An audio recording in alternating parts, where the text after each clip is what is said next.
se laver régulièrement les mains au savon, à l'eau propre, avec un gel hydro ou avec un gel hydroalcoolique. Et puis il y a une façon aussi de laver les mains. Ça, vous n'avez peut-être pas eu cette chance d'être formé. Il y a des étapes pour laver les mains. Je pense que très rapidement, le président peut vous montrer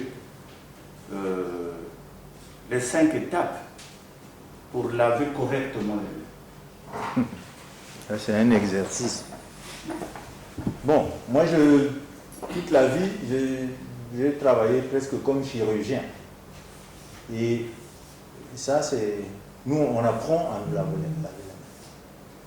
On apprend également à mettre les tenues et les enlever sans minimiser le risque de s'infecter.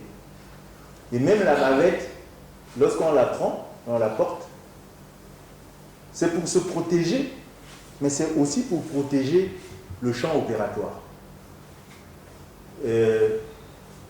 Ailleurs, en Europe, même quand vous avez fini de vous laver les mains, on fait un prélèvement.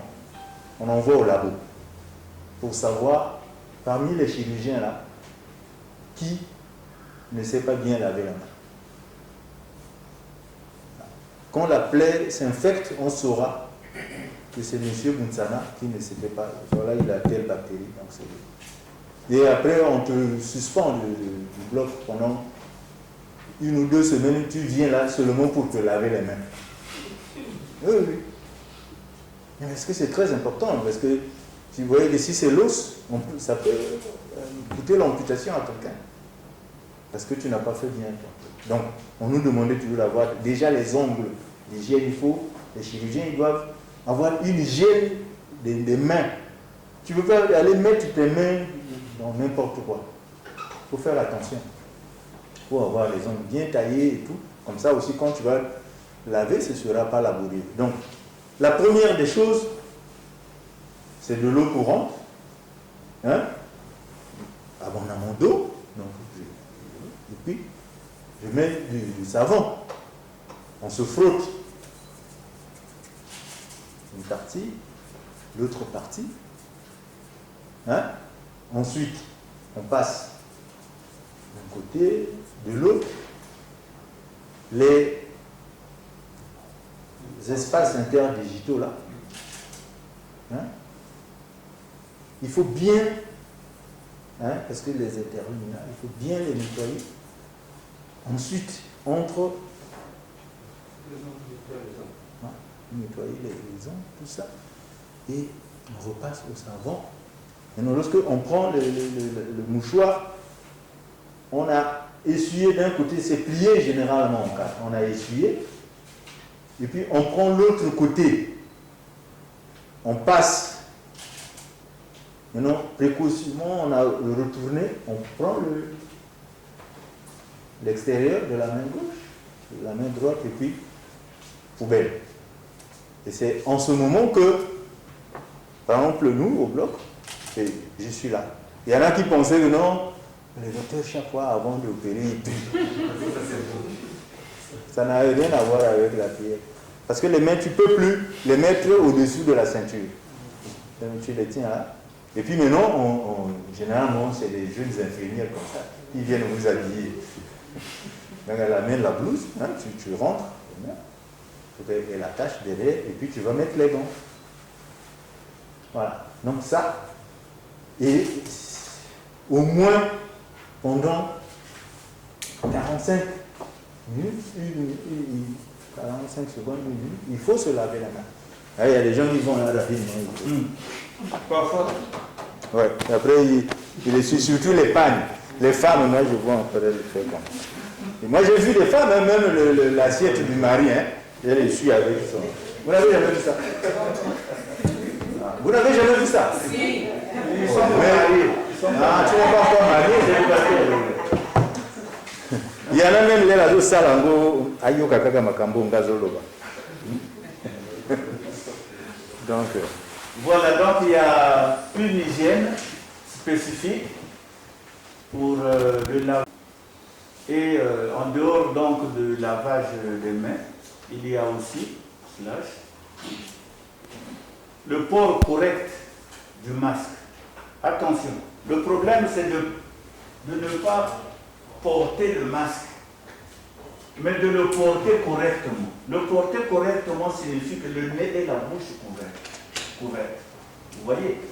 Donc il y a des gens qui le mettent sous le menton ou sous le nez. Comme le journaliste qui filme là. Voilà. Là, il n'a pas de masque. Voilà, parce que le problème c'est lequel? Regardez, le problème c'est lequel? Si quelqu'un rentre ici. Voilà, maintenant il a le masque. Voilà. Si quelqu'un rentrait ici, il toussait.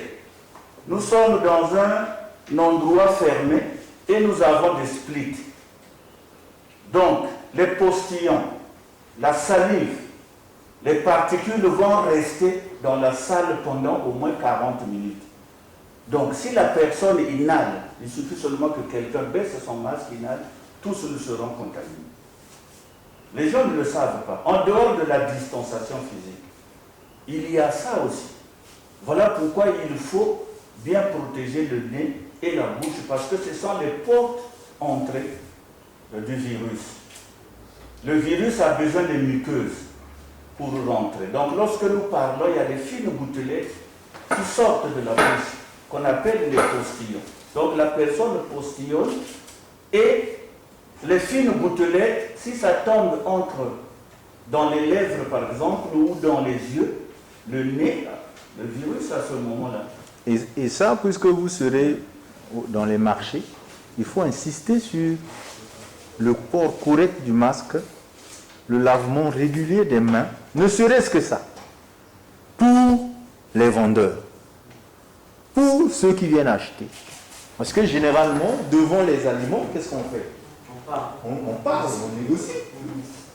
Oui. Devant le pain, lorsque nous le prenons, après, il ne subit plus une étape de désinfection. C'est prêt à être mangé. Moi, je vois même des mamans. Maman, ça m'a pas. Safou. Elle prend le safou et colle au pain. Hein, ils mettent dans le même sachet. À ce moment-là, on a donc tous ces aliments-là embrassent le pain. Mais les noix, le safou vont être lavés, vont être chauffés. Tu vois, mais le pain non. Si bien qu'après, les douleurs commencent. Mais c'est le pain, les diarrhées, les trucs. Donc, vous insistez sur ça. Que ça, ce sont les règles élémentaires d'hygiène qui devaient exister, qui existaient avant le Covid, qui doivent demeurer pour les vendeurs au marché. Tous ceux qui sont devant les pâtisseries. Si vous allez là, vous allez voir, même vous allez à la mandarine. Tu vois les dames qui sont là, oh non, terre, oh, assis. Ils postillent sur la nourriture. J'étais à Moussaka Beach. J'ai dit, j'ai vu les gens même se disputer là. Ils postillent, il y en a qui éternuent même. Oui. Donc vous pouvez perdre la clientèle. Les gens qui sont sensibles, dès qu'il a vu, il dit, ah, moi je ne peux plus venir ici. Oui. Quelquefois, vous êtes sorti du restaurant, mais nous sommes allés aux Ardennes, dans les Ardennes en Belgique. On est allé, mais quelqu'un qui faisait la diarrhée depuis la maison a amené la bouffe. Et il a contaminé la bouffe. Vous voyez? Et après, il y en a qui ont fait la diarrhée. Et lorsqu'on a remonté, on a pu savoir que c'était... On a identifié la personne qui avait contaminé. Donc c'est très important. Voilà pourquoi vous voyez qu'après une fête ou quoi, il y a quelques-uns qui ont maintenant des problèmes parce que quelqu'un ne sait pas. Et depuis que nous portons le masque certain, nous lavons régulièrement les mains. Les maladies respiratoires, il y en a moins. En temps normal, peut-être au Vandia, vous devez entendre quelqu'un renifler, ou bien tousser ou quoi. Il y a moins de cas de grippe. La saison est passée, il y a eu moins de cas à cause du masque. Donc ça protège. Tout ce qui ont raconté que non, les masques là, après ça crée l'hypoxie, c'est zéro ça. C'est pas étanche, ça respire.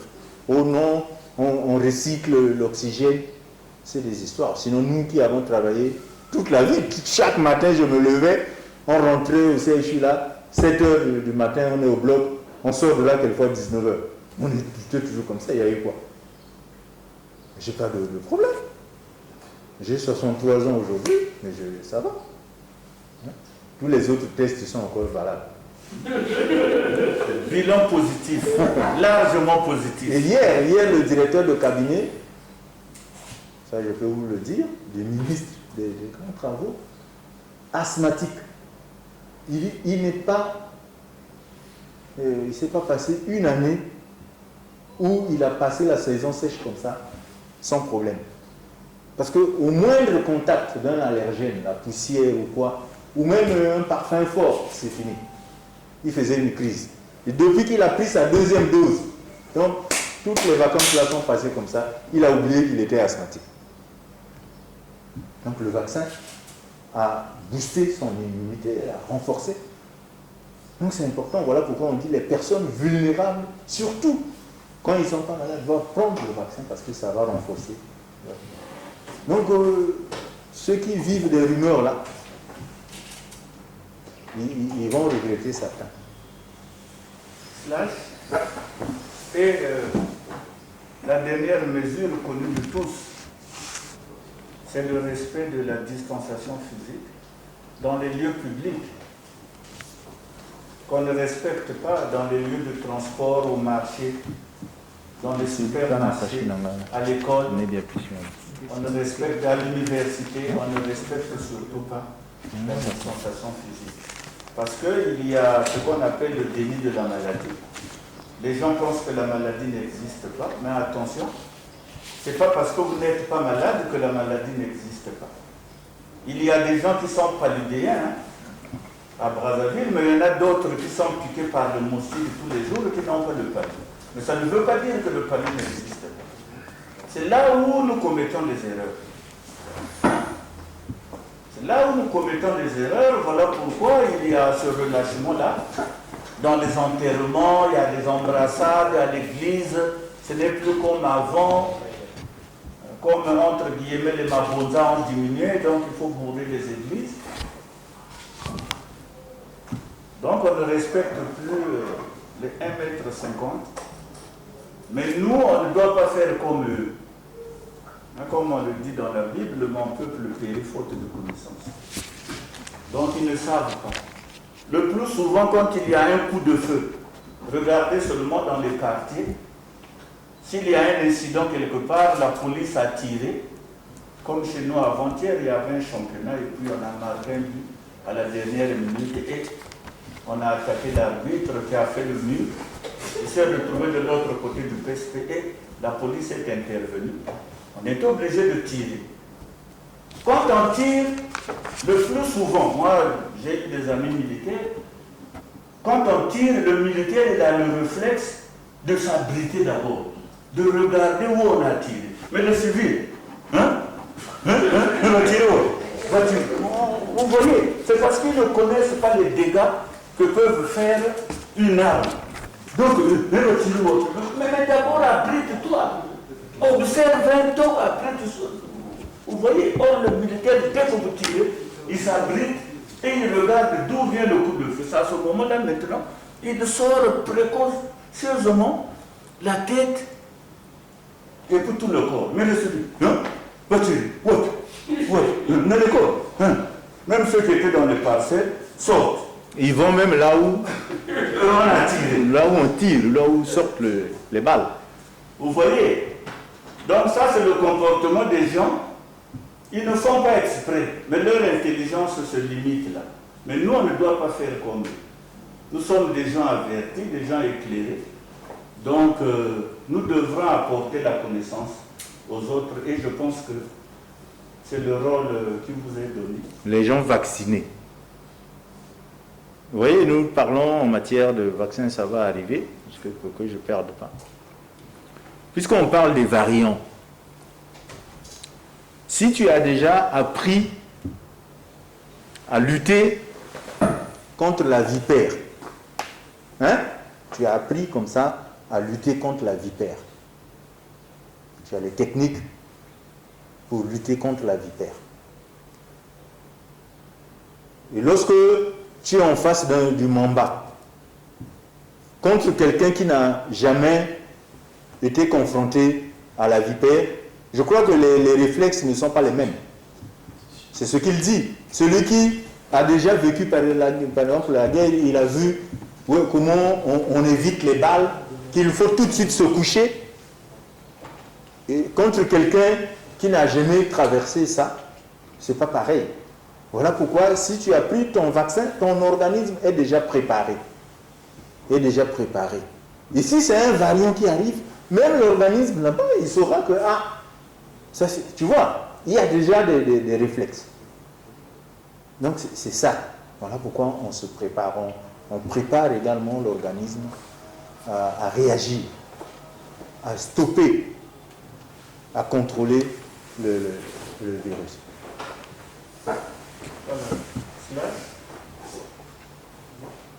Voilà, donc je vous remercie. Voilà donc de façon résumée la situation épidémiologique. C'est une synthèse. Elle est là. Nous avons le CITREC qui paraît pratiquement 2 fois la semaine, le mardi et le vendredi, qui donne la situation épidémiologique. Voilà. Donc le dernier, c'est le 31, dans lequel nous avons puisé toutes les informations que nous avions mises à votre disposition. Là aussi, la liste de présence a circulé, c'est ça? Ça, c'est une liste. Ouais.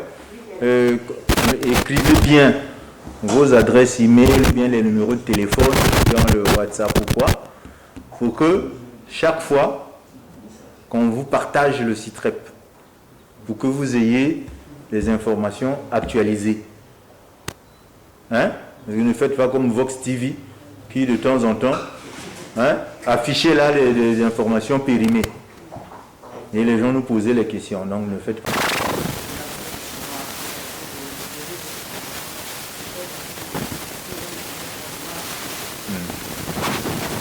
Bon, ici là, on va se compléter, mais je veux dire que les mesures barrières depuis le 14 mars, les mesures barrières par le gouvernement, le confinement, le déconfinement progressif n'ont pas suffi. Et le président de la République a engagé les experts congolais pour faire le choix des vaccins. Et ce sont des experts. Il y a toute une commission vaccination qui a planché là-dessus, qui a choisi les vaccins pour le Congo. C'est comme les médicaments contre le paludisme. Donc il n'y a pas de bon vaccin, il y a des mauvais.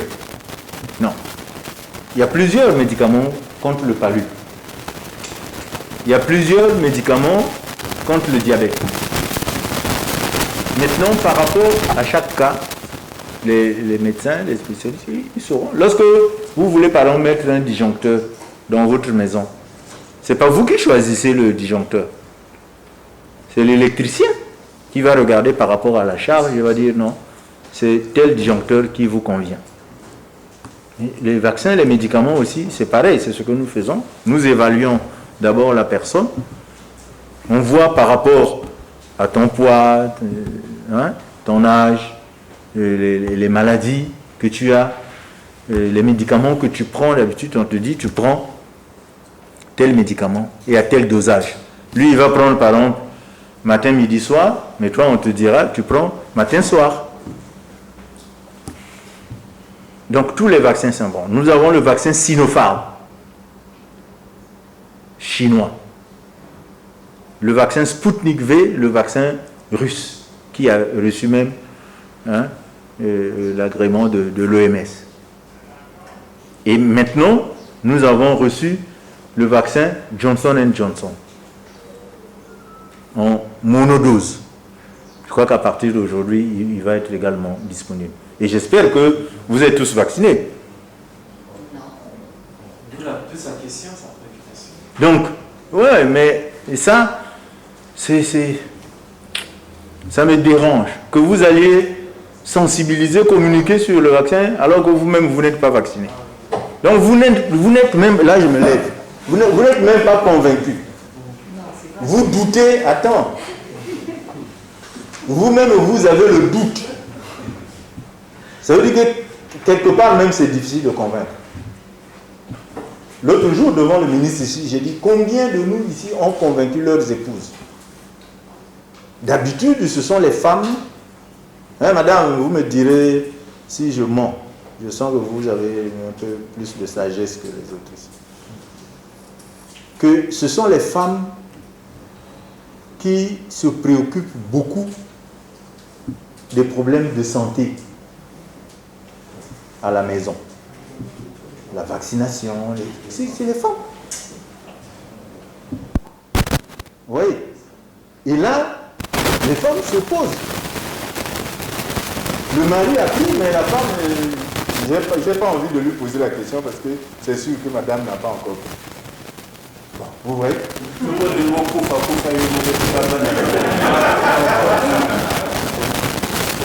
Hier, donc, quand je faisais l'émission, j'ai interpellé madame la ministre Ngani et je vais repartir vers elle pour qu'elle ait encore une sensibilisation. Elle a besoin de s'en rendre compte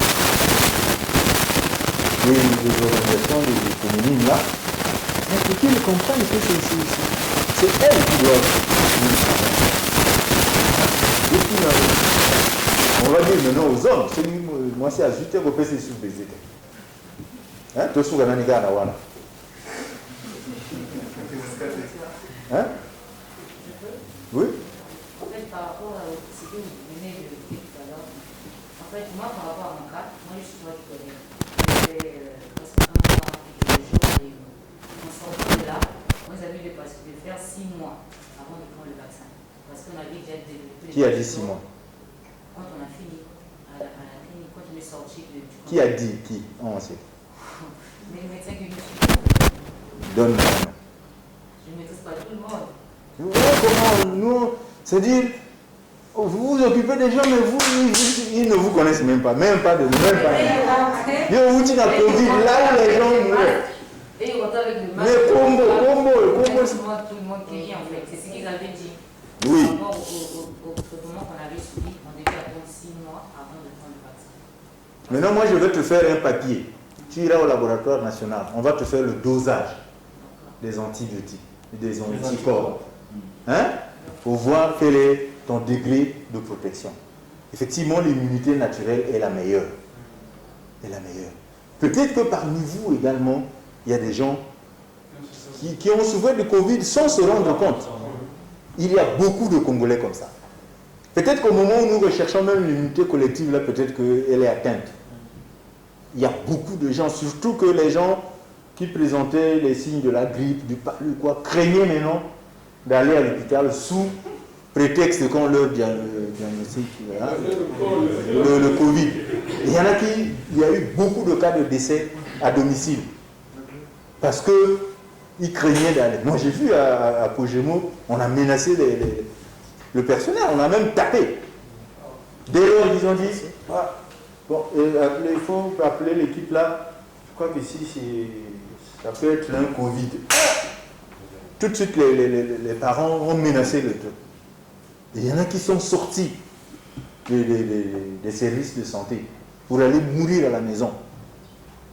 Alors qu'ils pouvaient être guéris.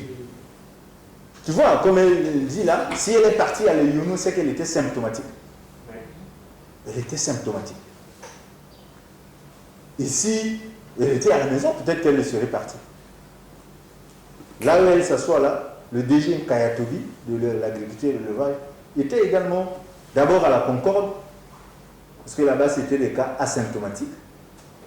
Et lorsqu'il a commencé à présenter des signes, on l'a amené à l'Eyounou.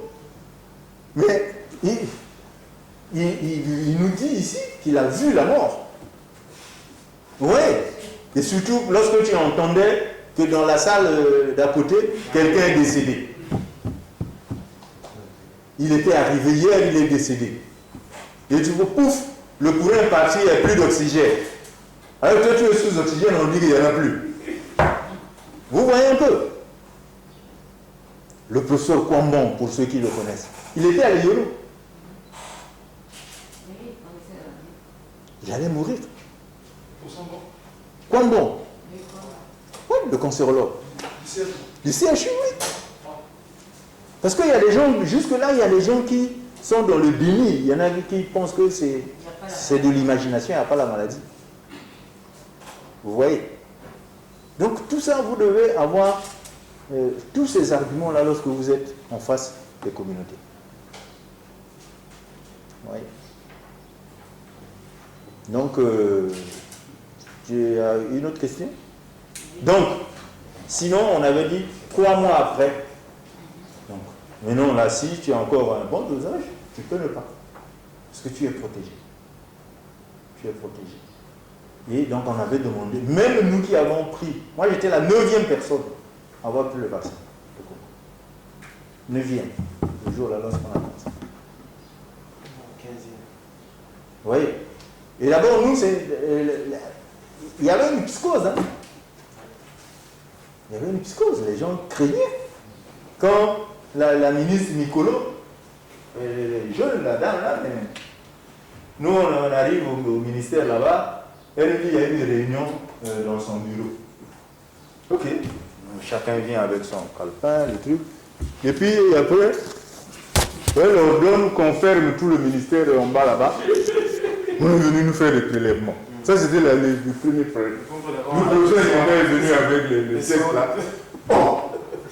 Oui, la maman, mais comment elle... Et on nous a fait des prélèvements, et ça, c'était des tests rapides. Donc, 10 minutes après, on attendait les résultats. Mais même le bac, il y a beaucoup. Hein? Donc, on était là, on attendait, et il y a eu des admis. Le professeur, le délai, le docteur Konkou. Hein? Excusez-moi, c'était comme ça, il s'est retrouvé à la Concorde. Allô? Ah, tu es là? Ok, d'accord. Mets-toi au salon là, je vais arriver. Va ouvrir le bureau en haut. Il y a Madame Prudence, elle est là, c'est la main. Donc, et après, tout de suite, il fallait prélever les contacts. Chez lui, à la maison, désinfecter, lui à la Concorde là-bas. Et une autre fois, c'était ici. On vient ici, pouf. Le matin, on dit non, vous attendez là, on doit nous prélever. Oui, et c'est désagréable. Et là, le ministre Mongala vient de m'appeler depuis Paris. Après, ici, j'irai à la CNR TV là-bas. Parce qu'il avait dit, tout le monde doit prendre le vaccin. Celui qui ne prend pas, toutes les 10 jours, il doit présenter un test PCR négatif. Et à ses frais. Non seulement de 20 000 tous les 10 jours, je ne sais pas donner. Hein. En plus, on était avec eux. Nous rendions à Kinshasa il y a à peu près un mois. Et moi, j'ai négocié avec le gars moi du petit salle avec au pot de Saint-Clotilde. J'ai déjà pris le vaccin, donc il a fait là. Maintenant, lui, comme on le connaît, il faut bien mettre. À l'époque, il ne voulait pas prendre le vaccin. Il y en a qui ont même dit, ils préfèrent même qu'on prélève à la nuit, quoi. Mais c'est désagréable. Qui a déjà fait le prélèvement? Non? La dame là, elle a des problèmes. Hein? Mukanga. Mukangu. Pourquoi tu ne... Non, on doit le tirer des communicateurs. Makamotu négatif. Prélèvement à Tambogo à Salaté depuis Banda. Vaccin à Zuité. intox. Il y a tellement de stigmatisation. Moi, j'ai eu au moins 5 membres de famille directs qui sont morts. Après Mvulalia, c'était un cousin à moi. Il est décédé au 5e étage du CHU. Le grand frère du ministre Mokoko, je ne le cache pas. Mais c'était grave. 14 heures. On m'appelle, nous étions en réunion au ministère, on me dit que le vieux est parti. Quelques 15 minutes après, le professeur Elira, que certains connaissent, me dit ici, tout le 5e étage s'est vidé. Et même le service d'hygiène hospitalière est hors jeu. Au triage, là, les gens commencent, même certains malades commencent à emballer leur truc. Parce que c'était une psychope à l'EBH. Le corps est resté là-bas. J'ai dit, il dit ça, c'est mon grand frère. Il faut que j'aille extraire ce corps-là. Et puis, permettre aux activités de se dérouler au CHU.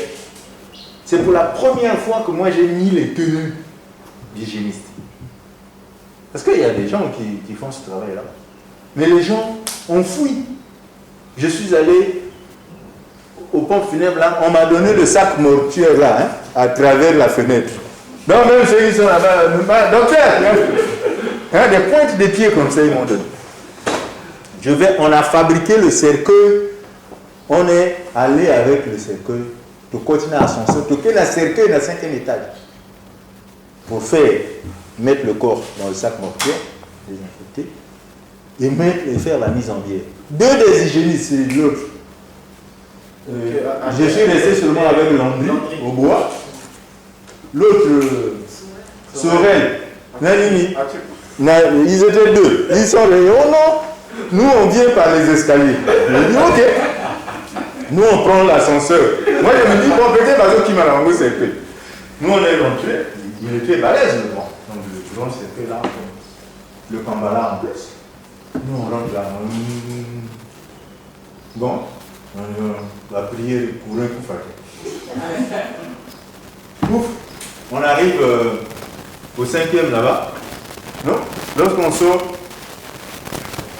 je regarde par les escaliers là-bas. Attends, tu as fait.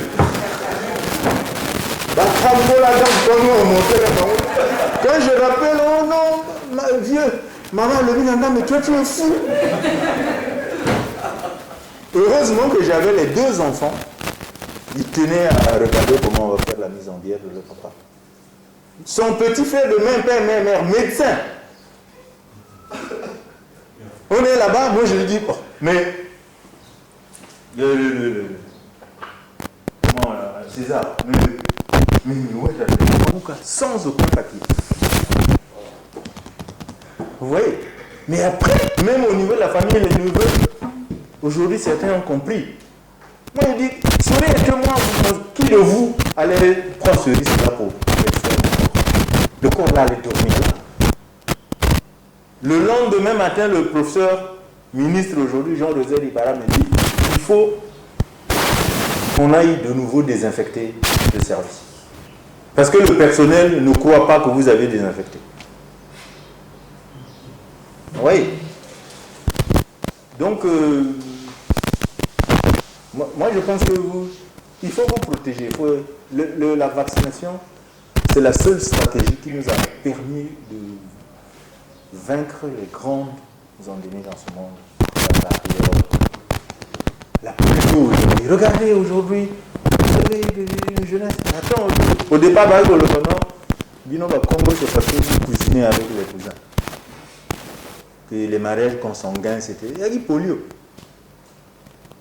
Vous voyez, allez-y aujourd'hui à Kinshasa, parce qu'ils ont résisté à la vaccination. Et il y a encore. Vous voyez beaucoup de trucs à Kinshasa. Allez-y au Nigeria.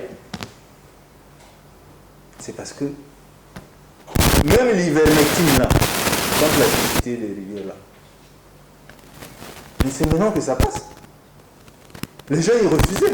Mais là, donc il faut que donc, moi, une fois, on n'a pas si quoi à Zomaël.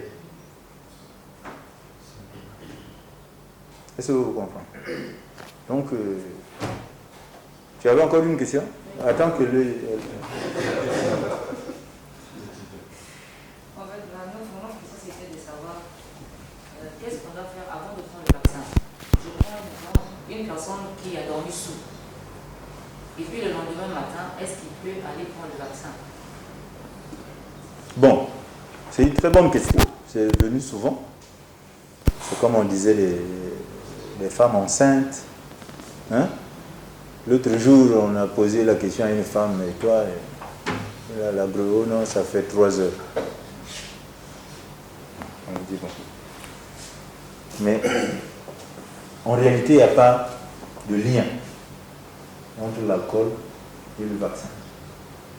Mais nous craignons que la fatigue, les céphalées ou quoi, induite par l'alcool, soit attribuée au vaccin, au pauvre vaccin. Voilà pourquoi on dit, si tu as bu, hein, vaut mieux s'abstenir.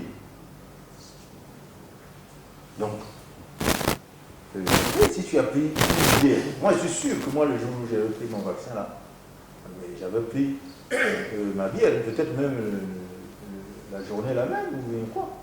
Je n'ai rien eu. Mais moi je ne bois pas, je peux dire que je ne me suis jamais saoulé. Hein? J'ai une bonne petite part, mais je prends juste parce que je suis dans je veux. Mais je prends pas pour me saouler. Et il y a des gens qui disent que, ah bon, si ce n'est pas pour saouler, donc il faut maintenant mettre la gamme. Il y a des gens, lui il boit pour se saouler. Ce qui était vaut mieux mettre la maille.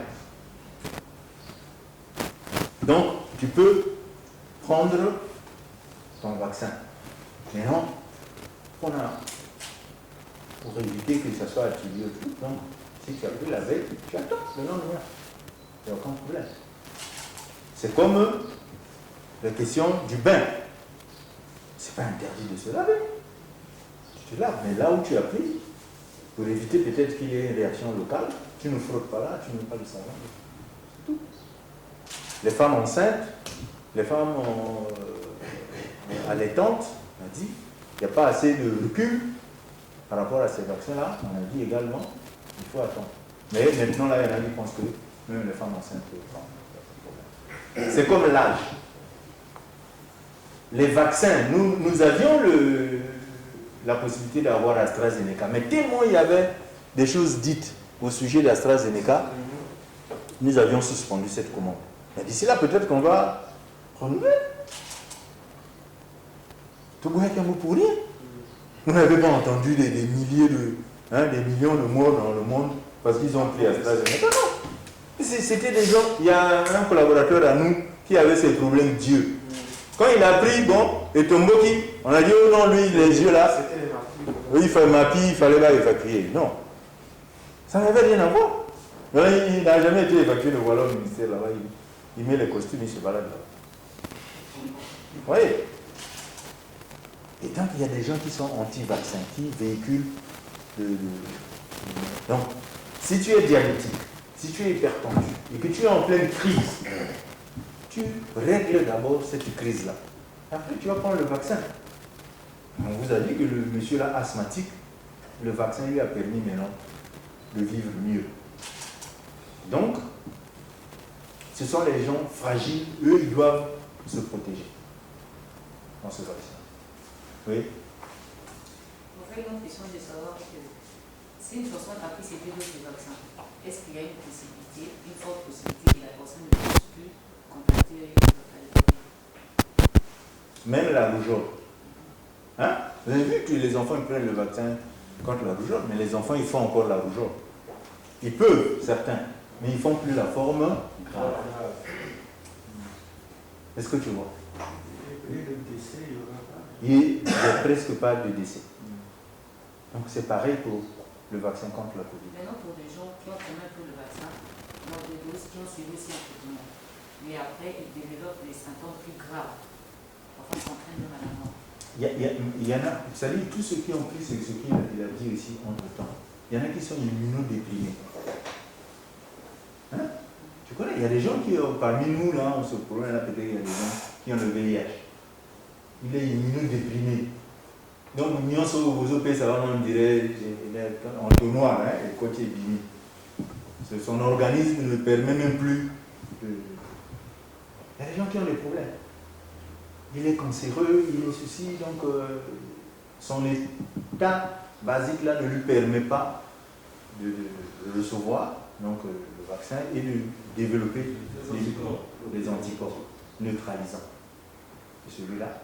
Et la vaccination ne couvre pas à 100%. Non, c'est 95%. Vaut mieux te protéger 95% que rien. Donc ceux-là, il faut d'abord investiguer pour savoir qu'est-ce qui a fait que, malgré les 2 doses, qu'il fasse encore une forme grave de la maladie. Oui. Oui, elle a pris des notes nombreux. Bien sûr. Si vous faites des trucs, il faut toujours prendre les notes, parce que c'est difficile de tout mémoriser comme ça. Oui. Est-ce que les savons parfumés peut éliminer les virus? Supposons qu'on se lave les mains avec les savons parfumés. Est-ce que ça élimine les virus? C'est le savon, c'est l'eau. Parfumé, si c'était ça, même au blog, on allait opérer avec les parfums.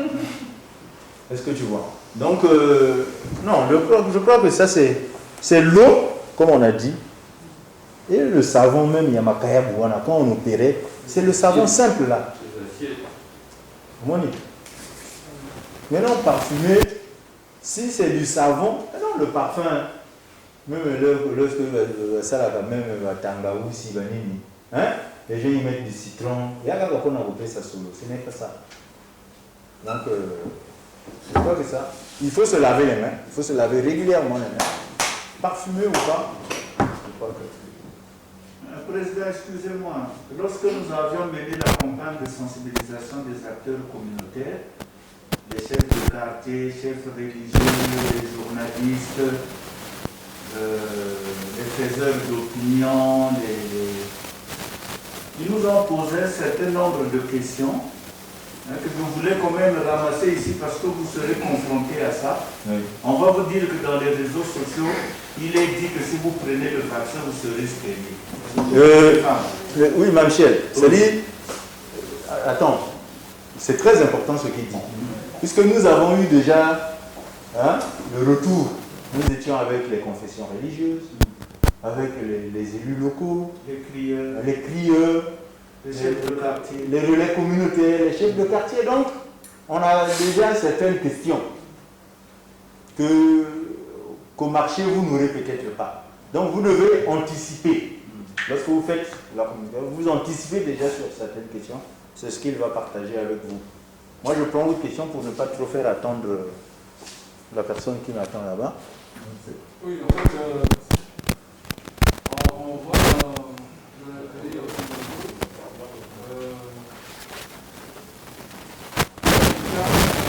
sans passer dans ce qu'on appelle des objectifs précis.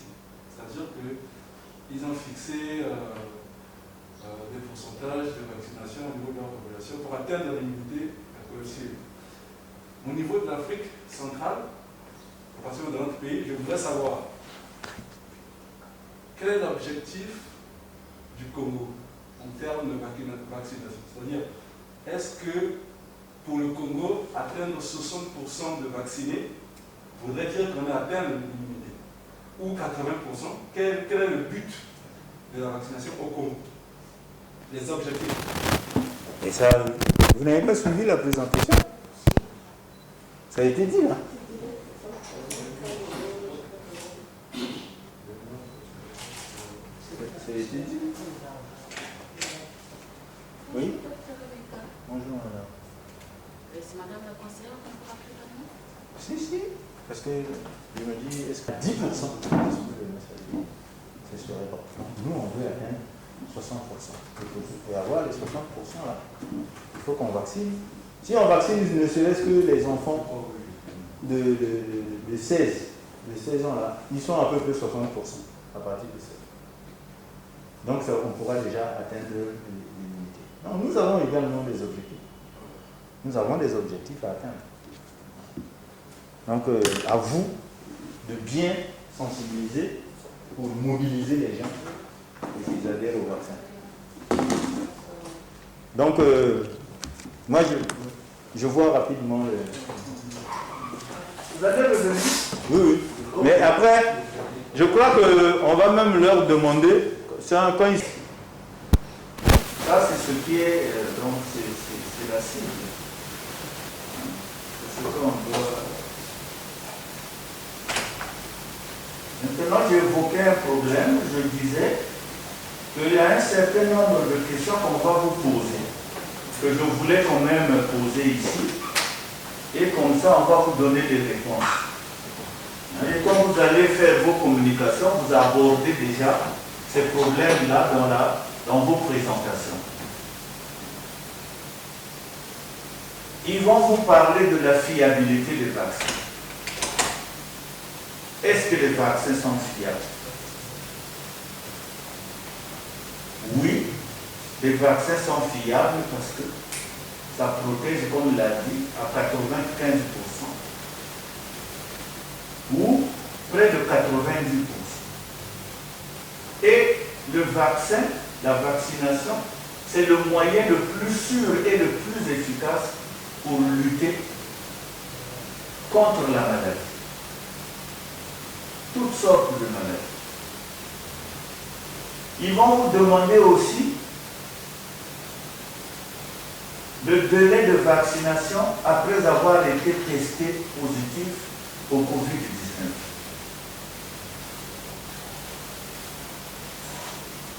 Vous voyez? Ils vont vous demander ça. Moi, j'ai été testé positif, mais il me faut combien de temps pour prendre le vaccin?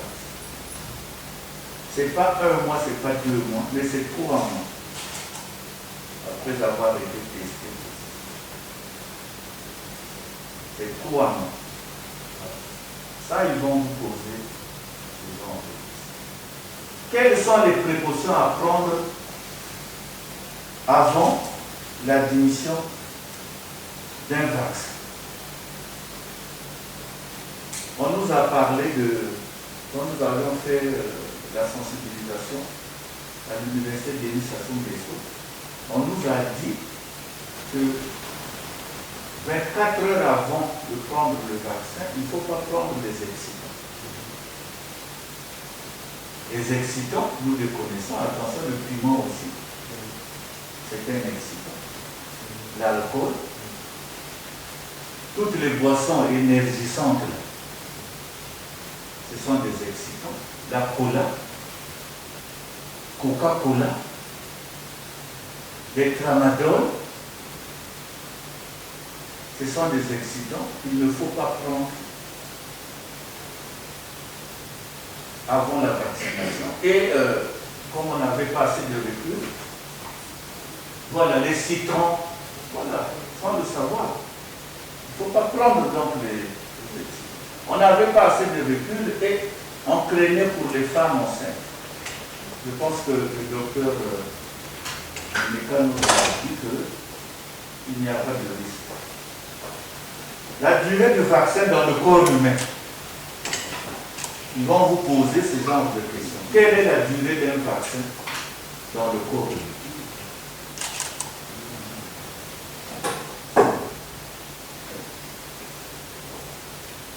Quelle est la durée du vaccin? Dans les réponses, je pourrais me faire révéler. La durée du vaccin. La durée des vaccins, de façon générale, lorsque nous vaccinons tous nos enfants, ils sont obligés à vivre. Oui, ça c'est de façon générale. Les vaccins que nous sommes en train d'utiliser là, il n'y a pas longtemps qu'on vient de les mettre au point. Et ces gens sont en train de continuer à faire des recherches pour connaître toutes ces informations.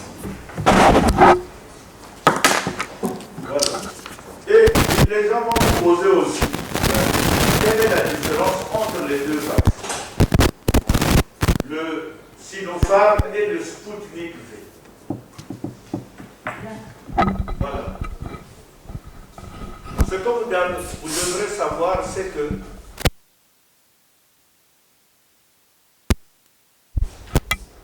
comme les autres vaccins, fait à base de microbes et puis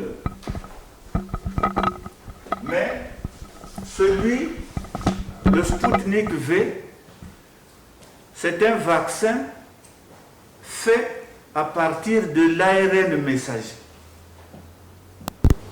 Donc à partir du gène de la maladie.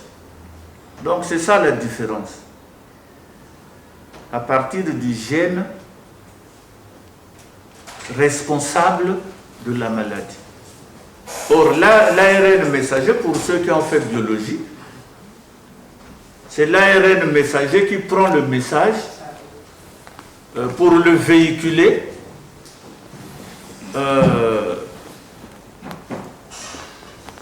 en ce qui concerne l'ADN. Donc, c'est l'acide ribonucléique. Donc, l'ARN messager, c'est lui qui véhicule le message au niveau des gènes. Donc, c'est ça la différence. L'autre, c'est un vaccin classique. À partir de microbes, le même microbe, on fabrique le vaccin. Et donc, ça vous protège contre le vrai microbe. Donc, c'est ça la différence. Oui, compléter. Un complément. Oui. Bon, il y a des choses que nous sommes en train de dire. Il est évident que quand on arrive au niveau de la communauté, on voit le niveau des gens.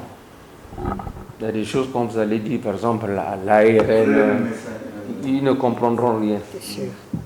Hein? Les réponses doivent être simples.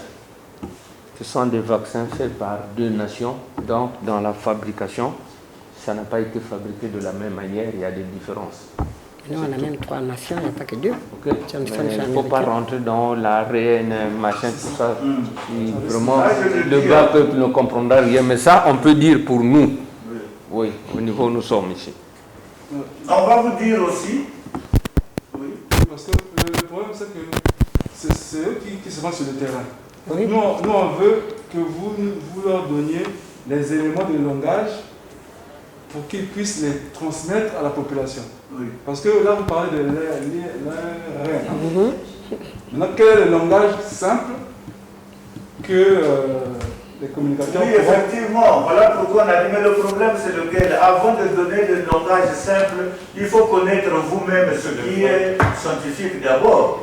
Parce que la formation s'adresse à vous.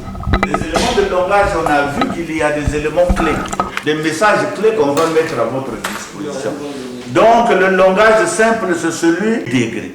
Notre chaîne de froid est capable de donner, de conserver à 2 et 8 degrés. Alors que les autres vaccins, c'est moins 45 degrés.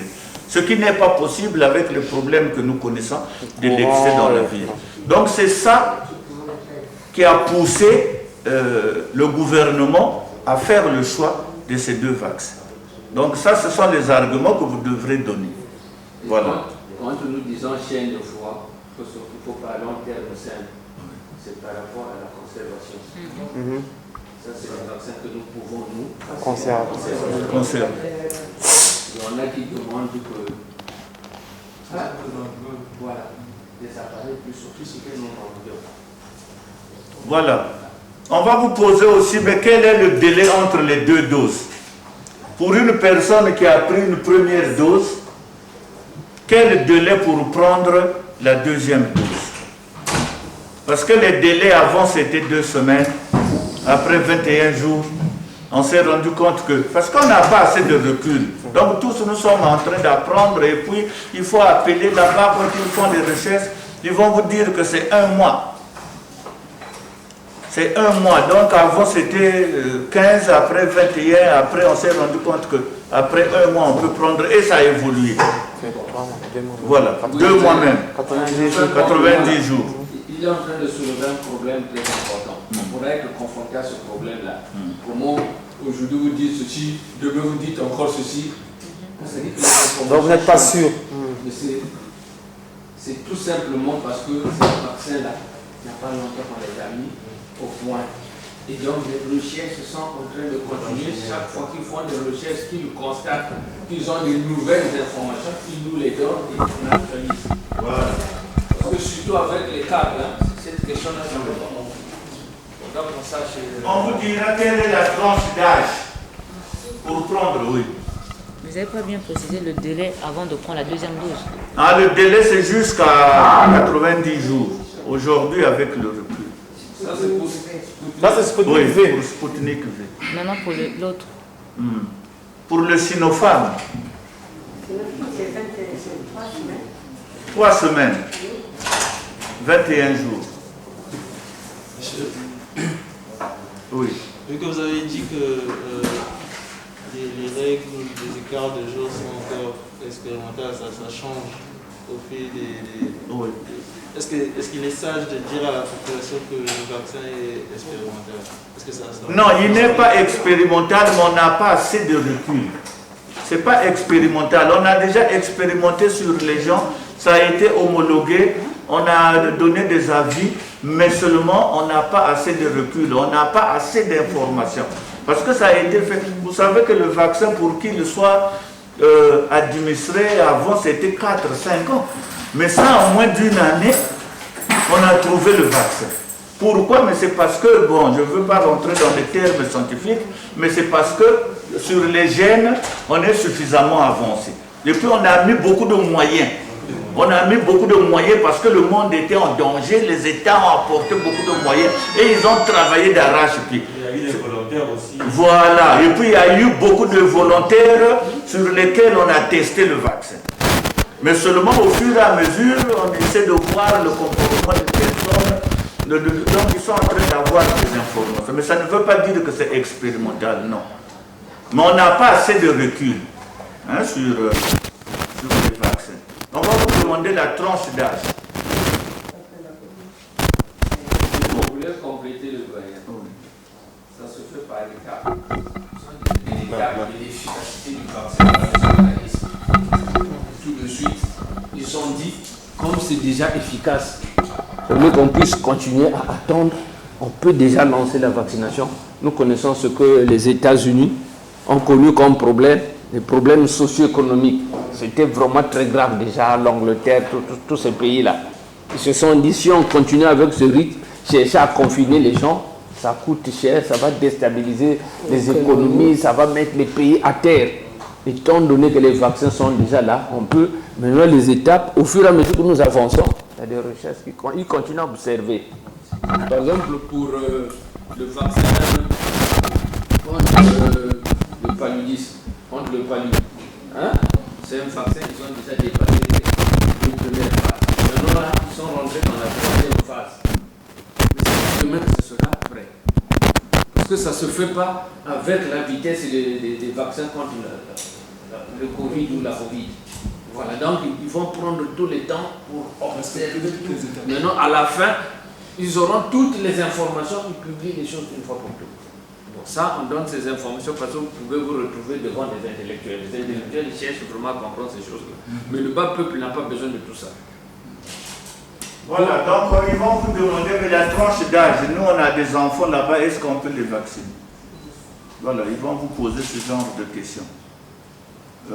Moi je pense que c'est plus de 15 ans.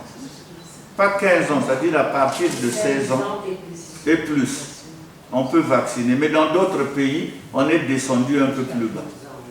Donc ça dépend. Hein, ça dépend. Nous, pour le moment, au Congo, c'est plus de 15 ans. Pas 15 ans, mais c'est-à-dire 16 ans et plus. Voilà. Ils vont vous poser. Ils vont aussi vous poser la question, peut-être. Est-ce qu'on peut vacciner les personnes ayant de comorbidités? C'est-à-dire les maladies chroniques, telles que le diabète, l'asthme, la drépanocytose, ainsi de suite.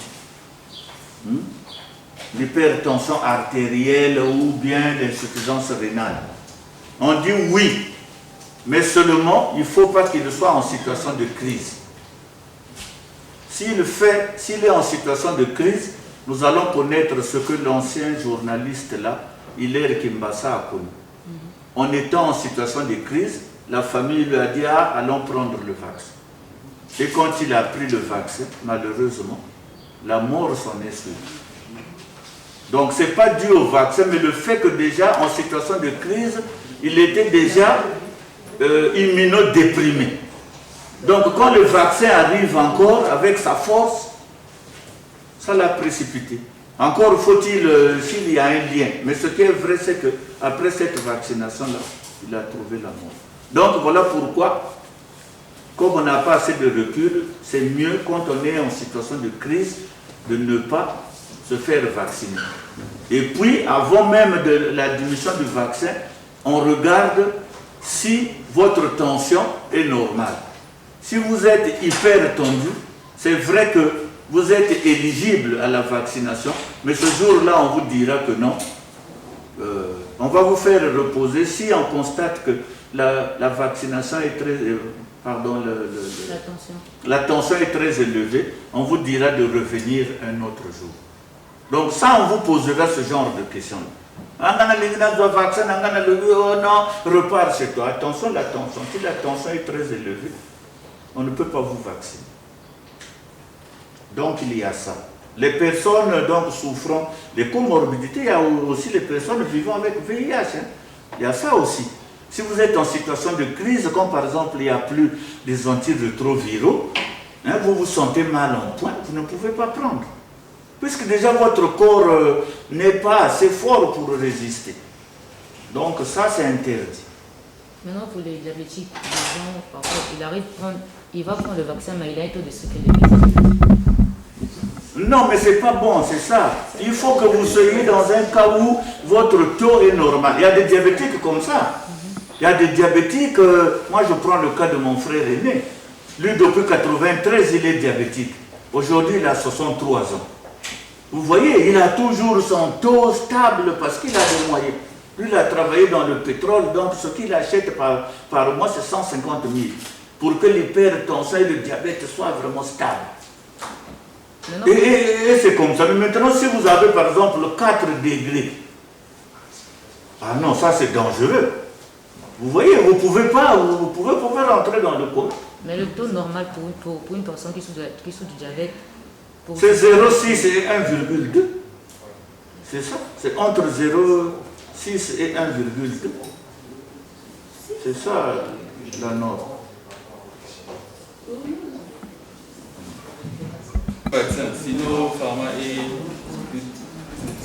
Voilà, ça aussi on va vous poser cette question. C'est parce que je souhaiterais que vous me laissiez d'abord terminer toutes les questions. Hein, parce qu'on a abordé pratiquement toutes les questions. Pour l'instant, je vous donne un exemple. Un traitement contre le palu. Vous prenez par exemple Malarix. Il faut voir quelle est la molécule.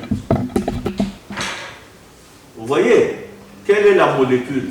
Est-ce que vous pouvez aujourd'hui commencer un traitement avec une molécule, vous n'avez pas pris, on vous dit par exemple d'acheter 2 boîtes, vous prenez une boîte et vous allez prendre un autre traitement avec une autre molécule. Ça ne peut pas. Voilà, à moins que ça soit la même molécule, mais des noms commerciaux différents, parce qu'il y a ça. Hein, vous pouvez avoir des produits qui ont des noms commerciaux différents, mais c'est la même molécule. À ce moment-là, il n'y a pas de problème. Hein? Quand vous allez en pharmacie, par exemple, vous avez le clamoxyl. Mais le clamoxyl, c'est l'amoxicilline. Vous voyez? Mais quand vous prenez l'augmentin, c'est l'amoxicilline plus l'acide clavulanique. Donc c'est encore un peu plus élevé. Mais pourquoi on a ajouté l'acide clavulanique? La dernière fois, j'ai un ami qui est docteur en pharmacie qui m'a expliqué. Mais vous savez, le microbe, c'est un être vivant. Lorsque vous prenez un traitement, l'amoxicilline, c'est un antibiotique qui est très efficace. Mais seulement on a constaté que le microbe, lui, il réagit. Quand il y a, c'est un être vivant, donc il réagit, il peut créer une protubérance. Il est en train de résister. Donc, et puis quand il a fini comme ça, il prend une coque. Vous voyez, donc l'amoxicilline est limitée. On s'est dit, ah c'est comme ça, bon, qu'est-ce qu'on fait? On va fabriquer l'acide clavulanique qui va d'abord casser la coque, comme ça le microbe est vulnérable, et l'amoxicilline peut attaquer. Voilà pourquoi quand on donne un traitement simple à l'amoxicilline, ça ne tient pas, on passe à l'étape supérieure, l'amoxicilline plus l'acide clavulanique. Donc c'est la même chose pour le vaccin. Vous ne pouvez pas commencer un traitement avec une molécule et puis vous ajoutez une autre molécule, il n'y aura pas d'efficacité. Donc on va vous poser ce genre de questions. Quels sont les... Complément doit être. Oui. Ça ne fonctionne pas de la même manière, c'est ce qu'il a les microbes. Ok? Donc, si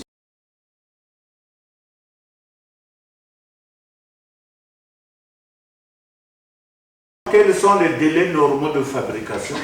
Ça, je pense que... Parce qu'ils vont vous dire, mais on a fabriqué ça rapidement, quels sont les données normaux? Il faut dire, je vous ai donné les arguments, qu'on a mis beaucoup de moyens, et ensuite on a eu aussi beaucoup de gens qui se sont portés volontaires pour expérimenter les vaccins. Il y a tout ça qui a fait que les délais soient réduits. Et puis on a fait... les recherches étaient très avancées sur certains types de vaccins, pour ne pas aller sur l'ARN. Voilà.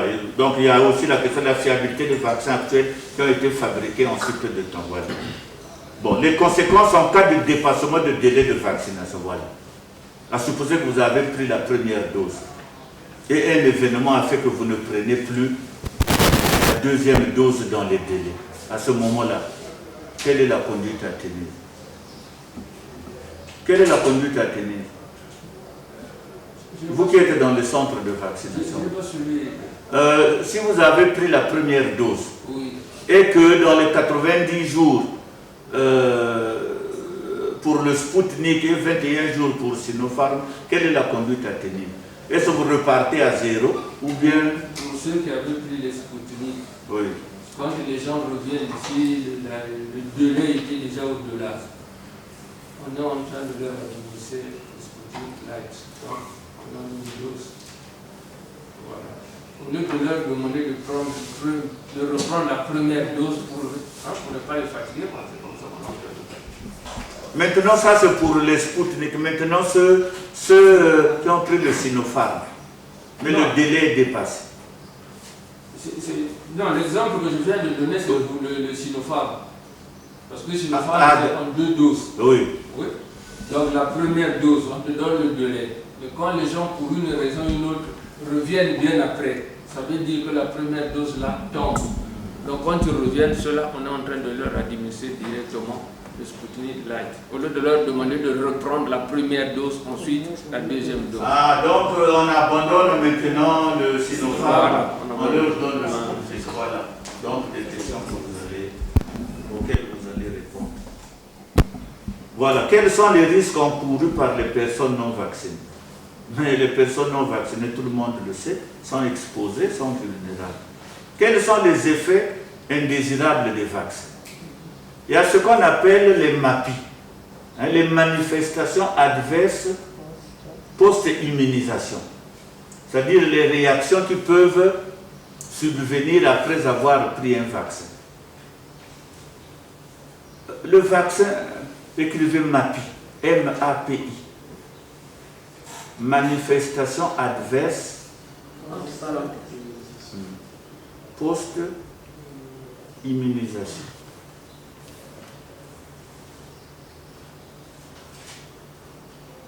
Donc ce sont les manifestations qui subviennent après avoir pris le vaccin. Donc les effets indésirables. Le vaccin, c'est un produit, comme en pharmacie. On peut vous dire que ce produit-là peut donner l'étourdissement, le sommeil, ainsi de suite. Si vous conduisez, il ne faut pas... Mais ça ne veut pas dire que le produit est mauvais. Donc, ceux qui ont été vaccinés ont souvent les maux de tête ou bien un peu de lourdeur à la place où on a vacciné. Vous pouvez sentir des vertiges, c'est tout à fait normal parce que c'est un produit qui rentre dans votre corps. Il y en a d'autres qui n'ont rien senti, c'est comme pour la plupart des produits aussi. Quand vous prenez un produit pharmaceutique, parfois il n'y a pas de réaction. On ne sent rien. Donc il faut dire ça comme ça que c'est un produit pharmaceutique qui a des effets indésirables. Comme peut-être que vous allez dire le vaccin là il est mauvais. Non. Vous prenez juste le paracétamol et ça passe.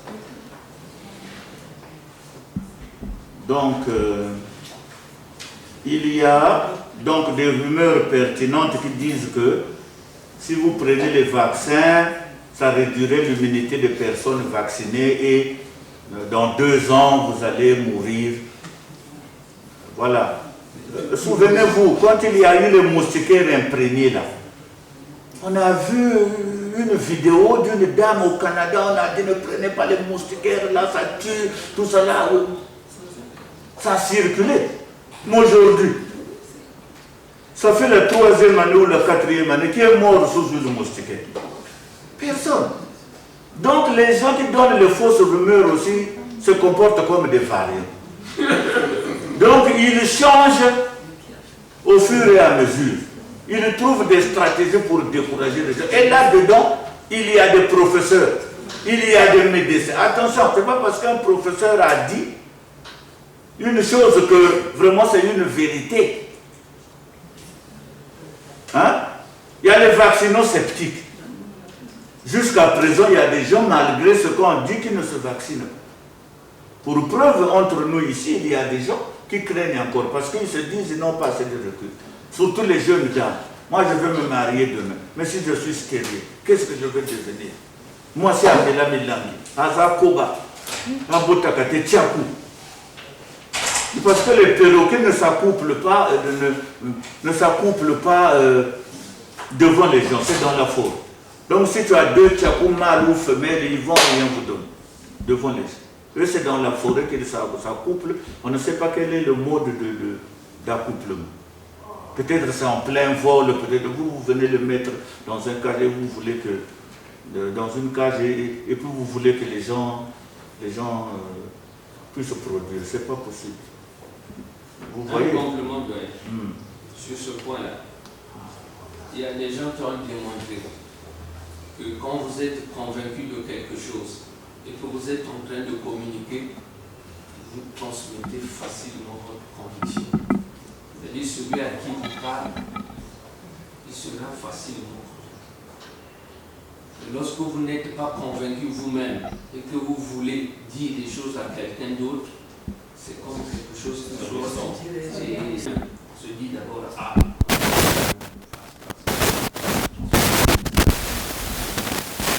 Voilà. Il y a des gens qui vont vous dire, bon, si quelqu'un a des effets indésirables ou fait des mapis, quelle est la conduite à tenir? Il y a une prise en charge qui est gratuite. Si vous avez des mapis, vous repartez vers le centre, il y a une prise en charge gratuite. Donc on va s'occuper de vous. S'il faut vous hospitaliser, vous serez hospitalisé. C'est ce que nous avions connu quand nous sommes allés à l'université de Denis Sassou Nguesso. Après, on nous a appelé que parmi les gens qui étaient éligibles, les étudiants, qu'il y avait des mapis, il y a une qui avait de simples mots de tête, après c'était passé. Mais il y a par exemple une autre qui n'avait pas dit la vérité. Qui n'avait pas dit la vérité, qu'il était, je pense, drépanocytaire, hein, sans le dire. Elle est venue prendre le vaccin par enthousiasme. Et puis il y a eu des complications. Mais elle a été, c'est une étudiante prise en charge. Tout est rentré dans l'ordre. Donc on vous posera ce genre de questions. Et jusqu'à présent, ça aussi c'est un argument de poids par rapport à ce que les gens disent. En dehors du cas que je vous ai cité, d'Hilaire Kimbassa, il n'y a pas quelqu'un, quel que soit l'âge, qui a été vacciné qui a trouvé la mort. Sur les 183 décédés, il n'y a pas quelqu'un qui a été vacciné et qui a trouvé la mort. Donc ça déjà, aujourd'hui on est à 300 000. Plus de 300 000 vaccinés, aucun décès. Ça c'est un argument pour pousser les autres à ne pas avoir peur. Voilà. Et une année après, on verra si ceux qui ont reçu le vaccin ne vont plus procréer. On va voir. Hein? On va voir.